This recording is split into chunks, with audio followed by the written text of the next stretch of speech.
Hey guys, subscribe for daily content. And if you're shopping for gear, make sure you check out the description for the newest items at some of the very best online retailers.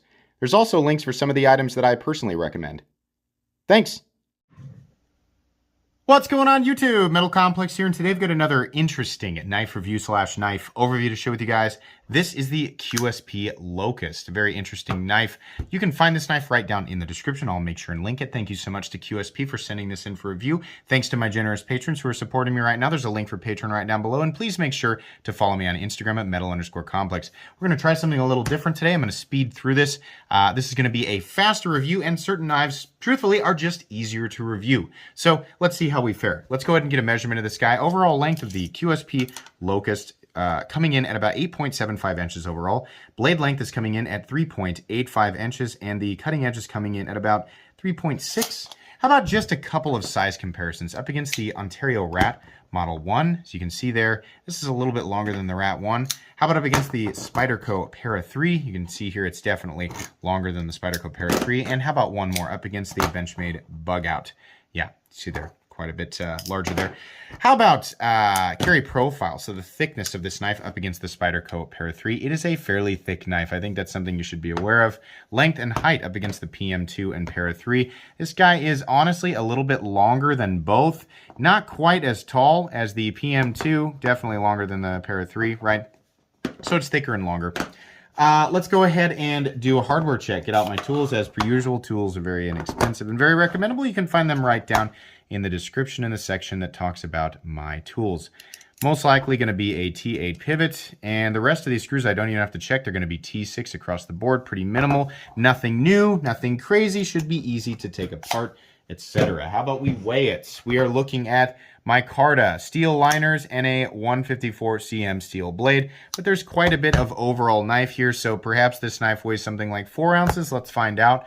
Yeah, 4.13 ounces. Ratios aren't terrible, but it is a larger knife, so pay attention to that. Local laws, types of pants you're wearing, stuff like that. Make your best judgment call. Let's go ahead and measure blade stock thickness. Thickness on this guy. Turn the calipers on real quick and make sure they're zeroed out.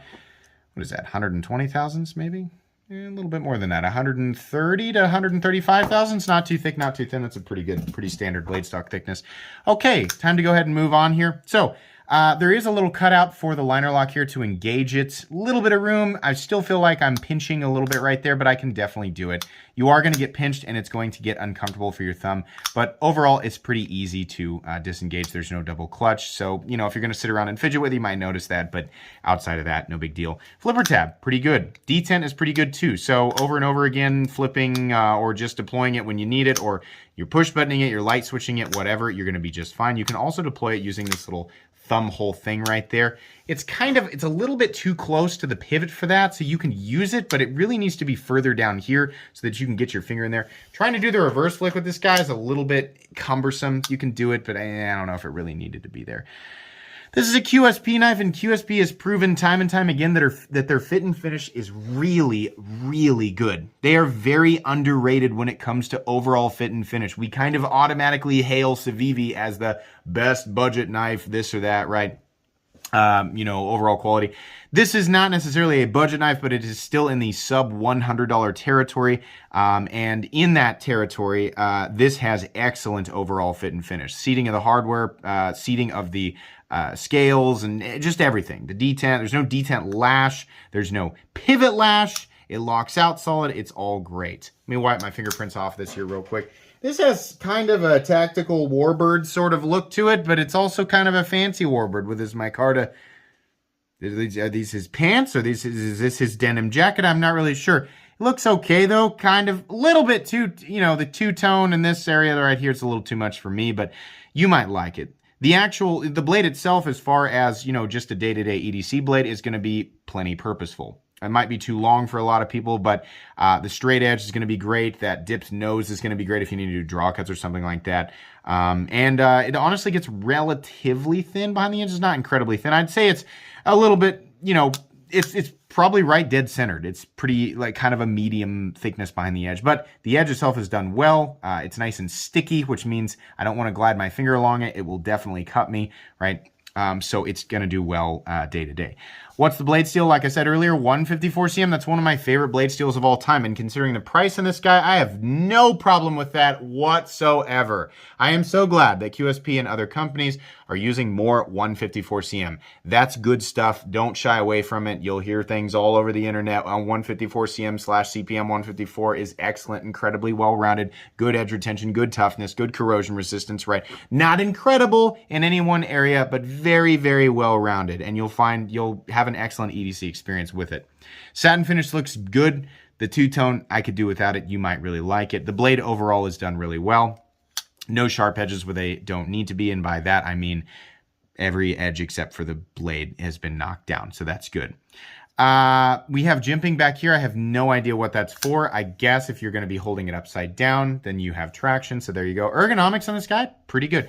Scales feel needlessly thick, and there's a bit of a corner right here, so it's like if they're going to be that thick, they should probably be more contoured, or at least additional chamfering right here. I think the scales just needed to be thinner, and I think there needed to be more chamfering right here, but it's pretty good. It's not anything spectacular. C+, B-, right? It feels good. There's lots of room. That's why I'm saying it's all right. Plenty of room to hold it, and the pocket clip is flat and rounded off, so not really much of a hot spot or anything like that. Couple of standoffs back here. That's nice. Oh no, there's no lanyard hole. The pocket clip, because of that, is in a decent position. You just have a little bit of a sort of a banana shape hanging out of the end. It's not really that big of a deal. I'd say this is about medium carry. The pocket clip is actually titanium, which is a nice little touch there. They didn't really have to do that, but they did. They gave you a titanium pocket clip with 154 cm and micarta. That's nice. Thanks, QSP. That's really, really cool. The curvature underneath here, not so much. It really should not come up and then over. It should come rounded over like this so that it's ready to slide in and out of the pocket with ease and not pinch your pocket. But okay, it's fine. No big deal. Lockup on this guy is coming in at, what is that, 20%, 25%, something like that. Completely and totally rock solid. No stick or anything like that, no blade play. And then centering on this guy is, oh, it is, it's dead on. Sorry, let me make sure you guys know I'm not touching the blade. Dead on, that's great. No detent lash. This is what I mean. When it comes to certain knives, the construction of this knife is very straightforward. It's very simple. I've seen this a ton of times before, but it is a slightly different knife. So a lot of the same types of things that I critique, I can fire off very quickly. There's no complicated element of this knife. So my reviews normally consisting of a little bit more, you know, like jokes and filler and this and that, right? And I'll still do that, definitely. I'll still mess around and joke around with you guys, but this knife did not need a 10 to 15, 20-minute review, right? This is a knife that you can do in about 8 minutes.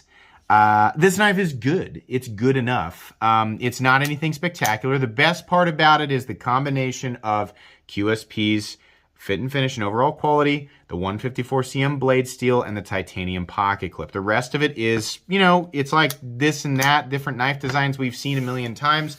It's like this is a combination of all that stuff. It's, if you like how it looks, you're probably going to like it because this knife comes in at like between, it's like right around 85 bucks, which I'll tell you right now is plenty fair. The knife is not made in the United States.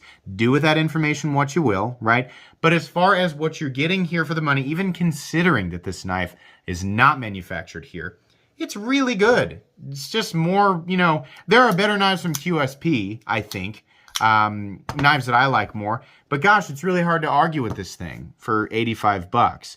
Now, the thing that's going to keep me from recommending it to everybody is the size. The overall size of this thing is just kind of wow, you know, and truthfully, like I said, QSP makes a lot of the stuff that I would recommend over this. So if you don't mind a larger knife and it's legal to carry and you like how this looks, then go for it. But for everybody else, it's an amazing deal. I mean, as far as like the materials go, but as far as like everything else, there are other things out there in QSP's line that can easily beat this as far as a convenient day-to-day cutting tool. So take the parts of my review, as per usual, take the parts of my review that pertain to you, and then, you know, make that call for yourself. I did like this, though. This is good, and I was plenty happy with it. And I appreciate QSP for sending it to me so that I could check it out.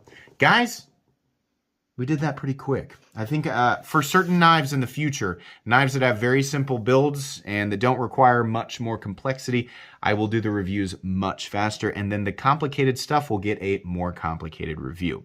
Let me know what you think of these shorter reviews, if you got the information that you wanted and still got that, that metal complex itch scratched. I want to make sure you guys are getting the type of content that you want. Absolutely, but I think it would be to people's benefit if I kept things shorter. On knives like this. Anyways, please make sure to follow me on Instagram at metal_complex. If you enjoyed this video, leave a like. If you'd like to check out my other content, I do, of course, have lots of videos of knives that are either expensive or inexpensive that I do or don't like, so check those out. And if you enjoy all my content, go ahead and click on that Metal Complex logo right there and subscribe, because there's definitely more coming. Thanks again for watching, everybody, and have a great day.